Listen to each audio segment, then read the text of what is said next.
Welcome to the Commercial Real Estate Report. Yardi Matrix just released their self-storage supply forecast, and it may explain why many people are fleeing self-storage developments right now. I'm going to jump into the numbers here.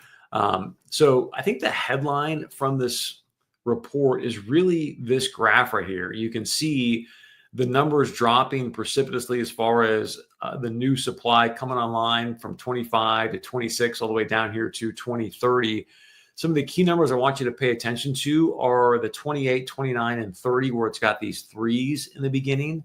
This is really interesting and really important to note because down here it shows that the last time that we saw supply with a 3 or 30 million in the front wasn't until 2018. You can see here it was above 30 million in January, but all of a sudden you get towards the end of 2018, and we start to jump above 40 million. And it's really been at least around that 40 million number since 2018. A couple of things I want to share with you I think are really important to note and why we're seeing such a precipitous drop in upcoming supply, at least in this forecast, I believe, is because if you remember, it was 2020, March of 2020, when we had COVID take place. Well, you can see here at that point, not a lot changing, right? But all of a sudden you get into Q2, Q3 of 21, 22, you see this pretty big uptick in supply, construction pipeline, and of course continues to go up really since that Q3, Q4 of 2021. So why is that the case? Well, let's talk about what's happening here. Here we can see the same store net operating income for Extra Space and Public Storage.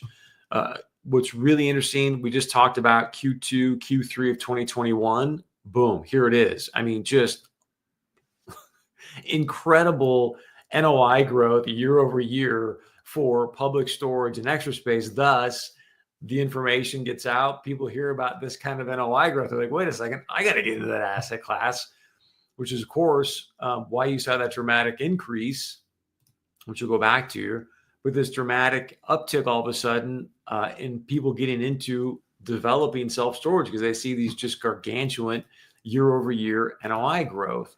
Well, I think what's important to note is we've seen since, obviously it shows here 2022 Q3, the NOI growth has gone down precipitously. What's really interesting to note is all of a sudden 2023, 2024 with Extra Space, Public as well, negative NOI growth.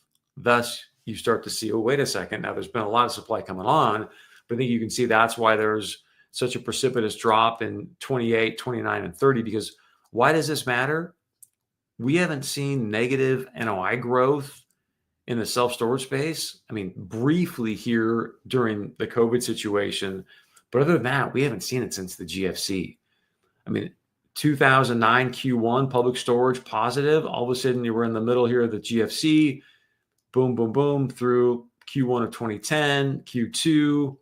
Wasn't until Q3 of 2010 Public Storage broke out of the negative NOI. So it's similar kind of pattern here when you look at 24 and 25. And I think it makes sense because you've got a bunch of supply coming on, which obviously is going to start to really dramatically impact rates, but also you've got the low mortgage rate, so nobody's moving. Moving is such an important part of self-storage, and with nobody moving, there's just not a big of demand to start to raise rates. So it's interesting to see how these things correlate. Now all the supply coming on, nobody's moving.